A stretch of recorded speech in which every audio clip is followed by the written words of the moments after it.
Queridos amigos, estoy con mi buen amigo Fabián Carballo. ¿Hace cuántos años que nos conocemos, carnal? Yo pienso que muchos, tipo 18, ¿eh? Yo por Sí, ahí le calculo. sí. Desde el IMER con Marta Romo. Ándale. Entonces estamos hablando de mucho tiempo. Y cuando pensé que valía la pena hacer una serie de episodios dedicados al tema de la importancia del pensamiento científico, pues fuiste el que se me vino a la cabeza, amigo. Muchas gracias. Eres un biólogo, sé que te dedicas a dar clases, sé que te dedicas a la investigación, además eres súper promotor de todos los temas de bienestar y de ecología y de todo lo que tiene que ver con vivir mejor. Entonces dije, no, pues, ¿quién mejor que mi amigo Fabián para que platiquemos de la ciencia? Ojalá de esta conversación que tengamos tú y yo, al final la gente diga, caramba, es que de veras es una diferencia y qué bendición vivir en un momento histórico donde el pensamiento científico no es el único, pero en cierta medida es el más aceptado. Y, ay, qué bueno, porque en otras épocas, ¿qué hubiera pasado? Entonces, primero me gustaría preguntarte tantito de ti. ¿A ti qué te llevó a las ciencias? ¿Cuál fue la crisis existencial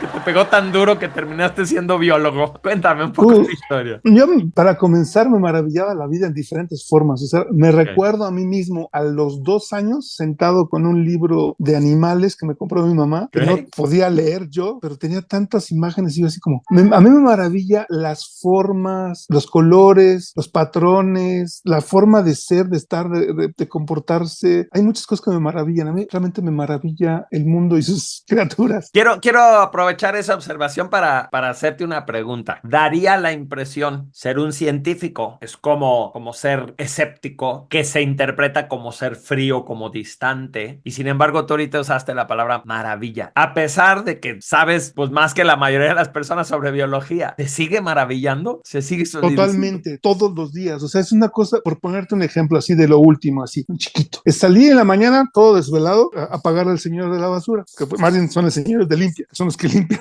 Y entonces hablo con Carlos y volteo al suelo y le digo, oye, esa lombriz se ve extraña. No, mira esa lombriz, o sea, me llamó la atención. Pensé más bien, se ve extraño. Me dice, no es ninguna lombriz, o más bien me dice, no es ninguna lombriz. Pues me acuesto en el suelo a observarla y tenía razón, porque tenía como escamas brillantes, que las lombrices más bien son más húmedas y son opacos los colores. Entonces me acerco y saco mi celular, que la inteligencia artificial la descubrimos hace unos años todos, pero ya, por ejemplo, algunas aplicaciones como Naturalista tiene mucho tiempo trabajando la inteligencia artificial. Entonces le tomas una foto y me identifica. Era una víbora o culebrita, no sé, pero no sé, no venenosa, chiquita, 10 centímetros, 12 centímetros, víbora sorda de la India. ¿Qué diablos hacía ahí afuera de tu casa? Ok.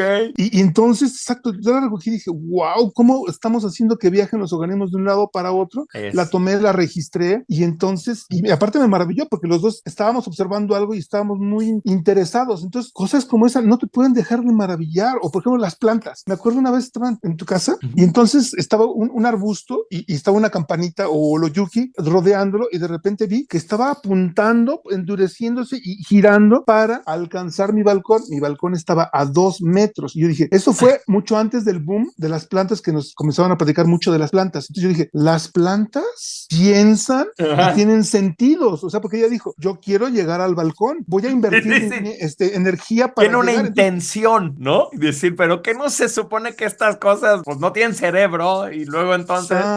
Exacto. Porque muchas personas, incluso Cuauhtli, y amigos que nos vean, la gente cree que los organismos son cosas y normalmente los seres humanos somos los inteligentes. No, los organismos tienen la inteligencia necesaria para resolver los problemas que tienen que resolver. O sea, una bacteria no tiene que hacer ecuaciones. Una bacteria tiene que sobrevivir a lo viscoso del medio ambiente, a conseguir alimento, a reproducirse, etcétera, por ponerte un ejemplo, ¿no? Y así cada organismo. Entonces, ¿cómo no te va a maravillar la vida? O sea, los espectáculos, estaba yo pensando, hasta una de mis estudiantes hizo un trabajo de investigación sobre bioluminiscencia y entonces ver los colores, o sea, imaginar el mar iluminado, las mariposas monarca en grupos así inundando de colores y de sensaciones de movimiento, la vista, ¿cómo no te vas a maravillar? Sí. Ahora, lo fregón, yo te pregunté cómo te había nacido el interés, es que tú reconoces esto desde antes de saber leer. Había una inquietud, una curiosidad, por la que en otros tiempos te hubieran quemado en la hoguera, mi amigo. Exacto. No, si estuvieras listo. Déjame decirte, para que veas por qué me caes muy bien. Yo recuerdo que la primera inversión de mis domingos, cuando ya empecé a tener conciencia de que yo juntaba mi dinero, eran fichas Club Safari. Y eran unos cartoncitos que los tenías que meter en una como archivero y cada ficha era de un animalito y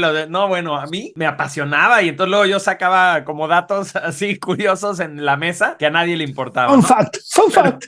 Por cierto, ¿sabía usted que los lobos, no? Y entonces, bueno, ¿cómo es que hay esa inclinación? Ahora, más allá de específicamente la vida, vamos a imaginarnos tantito la curiosidad de un astrónomo o de un matemático. Los Exacto. números no existen, o sea, no existen, me refiero, nadie ha visto correr a un 5 por la llanura, ¿no? Nadie ha Claro. capturado un 7 que se había perdido afuera de tu casa. No, pero esa fascinación fue llevando a los seres humanos a buscar una manera peculiar de ver las cosas, que no era como vamos primero por las autoridades, pensemos en su momento los filósofos o los meros cabezas de los gobiernos o de las religiones, y entonces que ellos nos digan a qué le tenemos que poner atención y cuál es la respuesta. Hay esta famosa observación de que el mismísimo Aristóteles, tan inteligente que era, él decía que los hombres tenían más piezas dentales que las mujeres. Y como no se verificaba nada, o sea, como si lo dijo Aristóteles, es porque Es lo dijo verdad. Aristóteles. Y duraban cosas 1500 años así sin verificar. Y tú decías, pero ¿por qué no se echaban un vistacito, no? Claro, ese es un ejemplo perfecto de, oye, pues a ver, abre la boca, mi amor. No,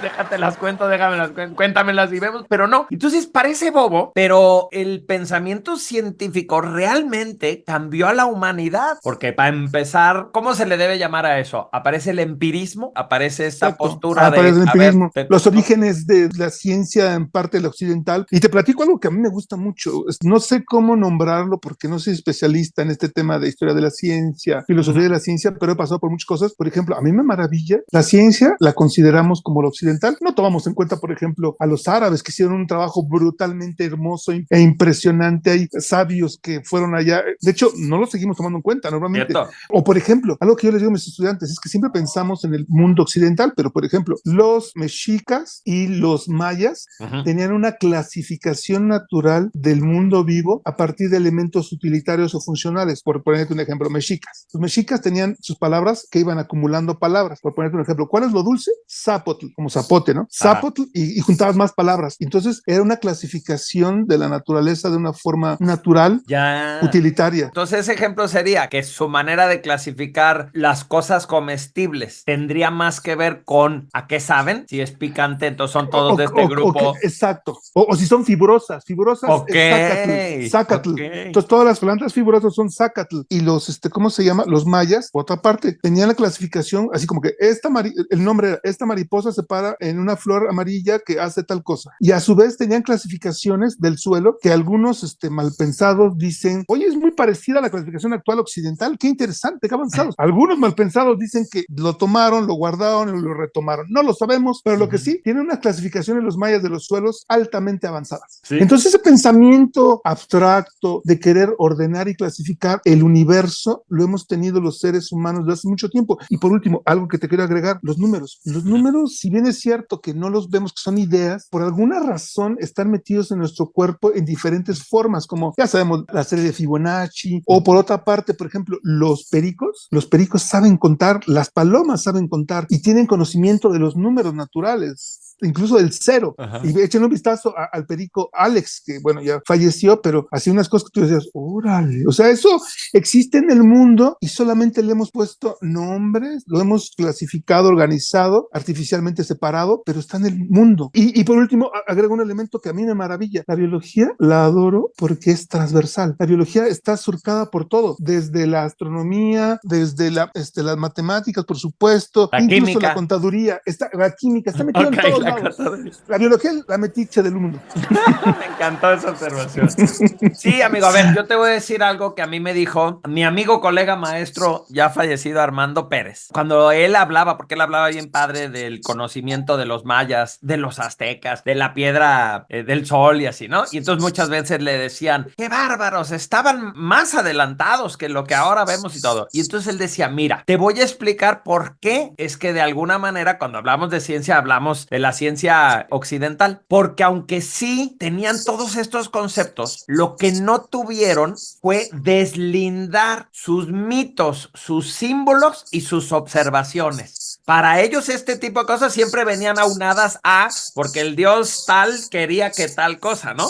Dice, entonces lo que sí hay que reconocerles, a lo mejor empezando a los griegos y luego más adelante y hasta el Renacimiento y todo, fue ese momento en que dijeron, bro, tenemos que dejar de darle una explicación sutil, vamos a meternos a los hechos, a pesar de que eso nos signifique como perder el alma de las cosas, ¿no? Sí, Esto sí, es sí. una ley, esto es un principio, esto es una reacción química, esto es un elemento, ¿no? Y aunque efectivamente sí se perdió el alma, ¿no? O sea, un poco eso nos llevó entonces a hacer una cultura como distante, fría. En el retorno, en la ciencia moderna podemos ver que hay un interés por volver a darle un sentido y por eso yo te decía, qué padre que cuando me hablas de tu propio llamado a la ciencia, sigues maravillado, porque de alguna manera eso es lo que medio se perdió y ya lo estamos recuperando. O sea, decimos, ok, tenemos una teoría como la teoría de las cuerdas o tenemos una muy buena explicación de la gravedad y luego cómo se afecta ante las propuestas de Einstein o así, pero eso no ha hecho que nos dejemos de preguntar. Al contrario, pareciera que ha procurado nuestra curiosidad. Está bien, ya entendimos que así funciona, pero ¿por qué? O sea, qué fregón, qué milagro, qué extraño, qué poco probable. Qué padre que tengamos una explicación, pero eso no nos ha saciado completamente, ¿no? Sí, no, no, no. Es que algo que a mí me maravilla es que no para nuestra curiosidad de querer entender y sobre todo ahí ya entraríamos en elementos así de epistemología, es el punto de que estamos, bueno, más bien algunas personas están en el punto que saben que no sabemos y entonces que nos falta mucho y que algo muy lejano lo ignoramos, ¿no? Entonces es una cosa brutal porque te está diciendo que por un lado tenemos humildad.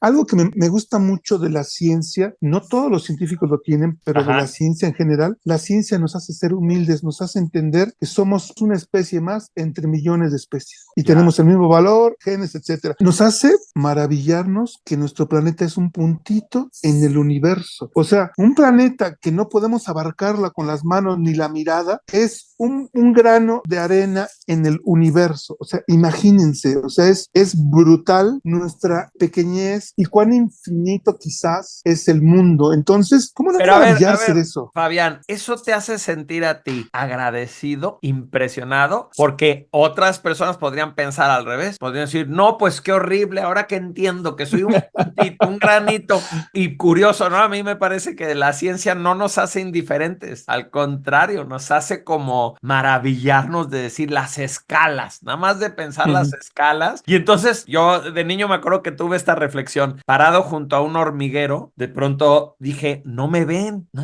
soy tan grandote que me han dejado de ver. Y entonces ya sabes, yo volteé para arriba y dije, ¿qué me estará viendo? Que no veo, Que yo que no veo. veo. No, y eso me recordó mucho algo que es no recuerdo el título, pero te hablan de los cuentos del mundo de las dos dimensiones que no ven a la tercera dimensión. Nosotros en tercera dimensión, que no vemos de la cuarta dimensión. Claro. Y así sucesivamente, y parte de qué somos. Eso es impresionante y también es parte de la dialéctica de la ciencia que en algún momento nos enseñaron en el bachillerato como parte del materialismo dialéctico, que es muy interesante, ese aprendizaje en espiral que muchas veces creemos, somos más modernos que ellos. Bueno, es que no sabemos todo de ellos y el conocimiento es en espiral, muchas veces ascendente quizás. Cierto. Entonces eso es maravilloso. Yo les recomiendo, hablando de esto, hay un libro que a mí me impresiona de la matemática porque te habla de muchas cosas que son maravillosas y atraviesan el conocimiento y el universo, que es La trenza dorada, creo que es de Bach, el autor, y entonces es impresionante. O sea, por ejemplo, te dice cosas como, a ver, ¿cómo podemos saber que todos los cisnes son negros? ¿Cómo podemos saber que no hay vida en otro lugar? Claro. Porque tendríamos que estar en todos esos espacios. Y por otra parte, lo que también maravilla cuando comienza a entrarle, la física cuántica. Bueno, la misma gravedad, pues, o sea, estamos en un planeta que está a velocidades vertiginosas, ya no me acuerdo cuántos kilómetros por hora, son muchos, y no nos caemos al espacio exterior gracias a la gravedad. Claro. Qué grave la gravedad. Y a la vez la gravedad tiene como la propiedad exacta para que los planetas no se pelmacen todos o el sol no nos trague. A ver, a amigo, déjame cerrar este episodio retomando un puntito que dijiste. Te comparto yo una observación mía y te hago una pregunta. Tú dijiste, la ciencia nos hace humildes cuando de veras nos asomamos, ¿ok? Y entonces yo te voy a decir primero mi observación. Yo odio el término pseudociencia porque siento que es un término despectivo que agrupa un montón de cosas que no son lo mismo, ¿ok? Yo creo que hay muchas cosas llamadas pseudociencia que son simplemente cosas de las que todavía no comprendemos lo suficiente y están ahí atoradas, ¿ok? Totalmente de acuerdo. Pero entonces me atrevería a decir que más bien la verdadera pseudociencia es esa persona que escudándose en la ciencia cree que ya lo sabe todo y que está adoctrinando a todo el mundo y que cree que esta es la única forma de explicar las cosas, ¿no? Entonces creo que la verdadera ciencia nos lleva a un reconocimiento de algo muy extraño. A pesar de que las investigaciones nos han llevado a algo, sabemos, así como científicamente hablando, que en el futuro cambiará nuestra información. No necesariamente negaremos lo anterior, pero lo ampliaremos, ¿no? Lo comprenderemos mejor. ¿Qué hace que tú, mi buen amigo Fabián, sigas siendo un científico si es como una carrera perdida de antemano? O sea, que digas, nunca vas a saber todo. ¿Por qué sigues? Infinita. ¿No? Bueno, yo sigo en el tema porque es que son varios elementos, pero ¿por qué seguir? Algo que les digo a mis estudiantes que a mí me parece muy importante es el estar, en el caso de los estudiantes y los profesores en cualquier escuela, ya sea en la universidad o en una preparatoria o en cualquier lugar, tenemos el privilegio de tener tiempo para pensar, para aprender, para maravillarnos, cuando muchas personas a veces no tienen el tiempo o no tienen la posibilidad de hacerlo. Entonces, otra cosa que a mí me gustó mucho y yo lo aprendí en Universum es el tema de llegar al placer de entender las cosas o de apreciar y valorar. Y es ese placer por conocer y por entender, como cuando terminas una ecuación logras resolverla, cuando puedas entender algún concepto, entender cómo funciona un organismo o sus procesos, eso es un placer estético, que es el gozo estético, que es hermoso. Me encanta, o sea, me quedo con eso. Tú estás diciendo, es que es una de esas cosas, que la trayectoria es tan gozosa que da igual, no se trata de llegar a la última. Es más, a lo mejor algún científico sentiría una nostalgia rara si de veras llegáramos a la teoría unificada de toda la verdad. A lo mejor dirá, ay, qué feo, era más divertido cuando clasificábamos todo.